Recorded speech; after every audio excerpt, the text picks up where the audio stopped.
ماشاءاللہ سے ابھی ہمارے بڑے پیارے ساتھی محمد زین بھائی ابھی تقریر کر کے گئے، اور ابھی ہمارے ساتھ ایک اور ساتھی موجود ہیں، ادارہ جاء الحق کے اسٹوڈنٹ ہیں، ماشاءاللہ سے 9th کلاس میں پڑھتے ہیں، محمد عمر بھائی ابھی ہمیں آداب مصطفیٰ صلی اللہ علیہ وسلم کے حوالے سے بتائیں گے، اور بڑے پیارے انداز میں ماشاءاللہ تقریر کرتے ہیں۔ آپ سب سے گزارش ہے کہ بڑے غور سے سماعت فرمائیے گا۔ بہت شکریہ، جزاک اللہ۔ الحمدللہ رب العالمین والعاقبۃ للمتقین والصلاة والسلام علی رسولہ اجمعین، اما بعد فاعوذ باللہ من الشیطان الرجیم، بسم اللہ الرحمن الرحیم۔ ان اللہ وملائکتہ یصلون علی النبی یا ایھا الذین آمنوا صلوا علیہ وسلموا تسلیما۔ محبت سے پڑھیے، الصلاۃ والسلام علیکہ یا سیدی یا رسول اللہ وعلی آلک واصحابک یا حبیب اللہ، الصلاۃ والسلام علیکہ یا سیدی یا نبی اللہ وعلی آلک واصحابک یا نور اللہ۔ قال اللہ تبارک و تعالی فی القرآن المجید والفرقان الحمید، آمنت باللہ صدق اللہ العظیم۔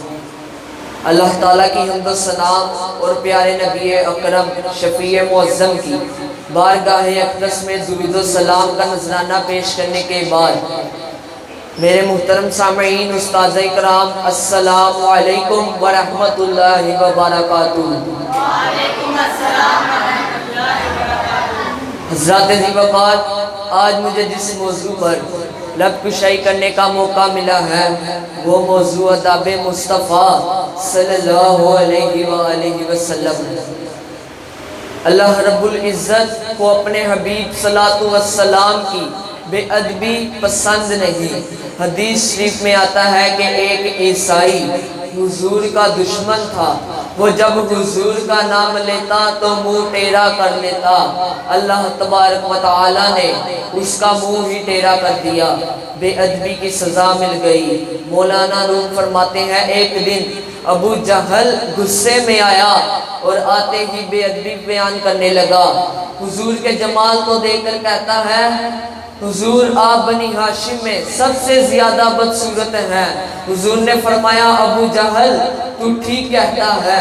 حضرت ابو بکر صدیق رضی اللہ تعالیٰ عنہ کو خبر ملی کہ ابو جہل نے حضور کی شان میں بے ادبی کی ہے، گستاخی کی ہے، تو آپ دوڑتے ہوئے آئے، جھومتے ہوئے آئے، قدم قدم پر خطبے پڑھتے ہوئے آئے۔ حضرت ابو بکر صدیق نے آ کے عرض کی، آقا آپ تو حسن و جمال کے آفتاب و محتاب ہیں، ایسا سورج نہ مشرق میں دیکھا نہ مغرب میں دیکھا۔ حضور نے فرمایا، ابو بکر تو بھی ٹھیک کہتا ہے۔ تو صحابہ کرام نے عرض کی، آقا دونوں ٹھیک نہیں ہو سکتے، بات سمجھ نہیں آئی، سمجھا دے۔ تو حضور نے فرمایا، میرے غلاموں، میری مثال تو ایک آئینے کی ہے جس میں چہرہ دیکھا جاتا ہے، میں وہ آئینہ ہوں جسے دستے قدرت نے صاف کیا ہے۔ ابو جہل نے آ کر دیکھا تو اس نے مجھے نہیں دیکھا، اس نے اپنے آپ کو دیکھا اور اپنے عقیدے کی بدصورتی کو دیکھا۔ ابو بکر آئے، انہوں نے اپنے آپ کو دیکھا اور اپنے حسن جمال کو دیکھا۔ اگر بے ادبی میں ابو جہل کی مثال نہیں ملتی تو ادب میں، محبت میں، احترام میں، پیروی میں ابو بکر کی مثال نہیں ملتی۔ حضرات ذی وقار، محبت مصطفیٰ نام ہی ایمان ہے۔ جس کے پاس حضور کی محبت نہیں، اس کے پاس ایمان نہیں۔ حضرت حضور کے وصال کے بعد جب آپ ممبر پر خطبہ دینے کے لیے تشریف لائے تو آپ ممبر کی اوپر والی سیڑھی پر نہیں بیٹھے، بلکہ آپ ممبر کی دوسری سیڑھی پر ہی بیٹھ گئے۔ تو صحابہ کرام نے خطبہ ختم ہونے کے بعد عرض کی، اے ابو بکر آپ ممبر کی دوسری سیڑھی پر نہیں بیٹھے۔ تو ابو بکر کی آنکھوں سے آنسو جاری ہو گئے۔ فرمایا، میں وہاں کیسے بیٹھ سکتا ہوں، وہاں تو حضور خطبہ دیا کرتے تھے، غلام تو وہاں بیٹھے گا جہاں حضور کے قدم شریف لگتے تھے۔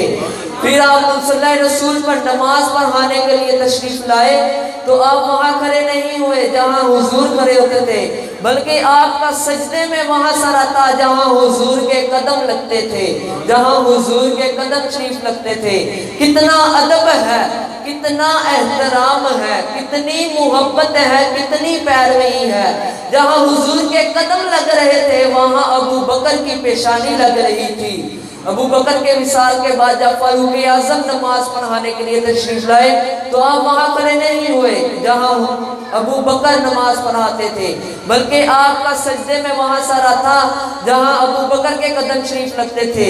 صحابہ کرام نے عرض کی یا فاروق اعظم آپ وہاں کھڑے نہیں ہوئے جہاں ابو بکر کھڑے ہوتے تھے۔ تو فاروق اعظم نے کہا میں ابو بکر کی برابری نہیں کر سکتا، میں تو وہاں کھڑا ہوں گا جہاں ابو بکر رضی اللہ تعالیٰ عنہ کے قدم شریف لگتے تھے۔ صحابہ کرام کی کامیابی کا راز حضور کے ادب میں ہے۔ اللہ تعالیٰ سے دعا ہے کہ اللہ تعالیٰ اپنے حبیب کا دل و جان سے ہمیں ادب کرنے کی توفیق عطا فرمائے۔ وآخر دعوانا ان الحمد للہ رب العالمین۔